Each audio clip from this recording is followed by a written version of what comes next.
आता बघूयात मुंबई उपनगरातील टॉप 9 बातम्या।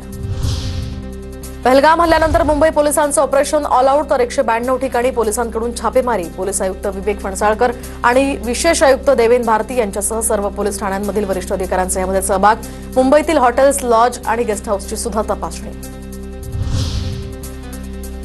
पहलगाम हल्ल्यानंतर मुंबई पोलीस अलर्ट मोडवर। छत्रपती शिवाजी महाराज टर्मिनस स्थानकाच्या सुरक्षेची वरिष्ठ अधिकाऱ्यांकडून पाहणी।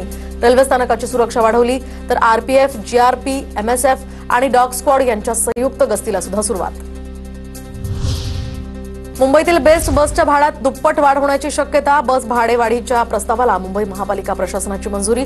परिवहन प्राधिकरणाची मंजुरी मिळाल्यानंतर आता अंमलबजावणीची सुद्धा शक्यता। अंधेरी विक्रोळीमधील प्रवास आता लवकरच सुजाट होणार। गोखले पूल, विक्रोळी पूल मे महिन्यामध्ये सेवेत आणण्यासाठी महापालिका प्रयत्नशील। पुलाचं काम आता अंतिम टप्प्यात।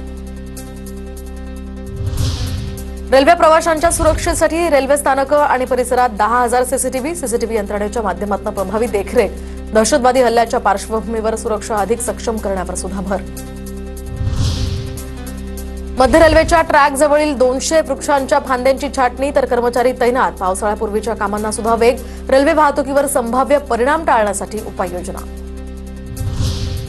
मुंबईतील दहिसर ते विमानतळ या मार्गावर दुतर्फा पार्किंगमुळे वाहनचालक त्रस्त। अवजड वाहनांमुळे वाहतूक कोंडीत पडते आणखीनच भर। राणीच्या बागेतील पेंग्विनच्या जोडांना आणखी 3 पिल्लं तर जन्मलेल्या पिल्लांमध्ये 2 नर आणि 1 मादी। राणीच्या बागेतील पेंग्विनची संख्या आता 21 वर। नवी मुंबईतील सेक्टर 19 मध्ये 24 तास लाईट गायब। शनिवारी रात्री 11 वाजता गेलेली लाईट ही रविवारी रात्री 11:30 वाजता आली। दरम्यान महावितरणच्या कारभारावर यावेळी रहिवाशांनी नाराजी व्यक्त केली।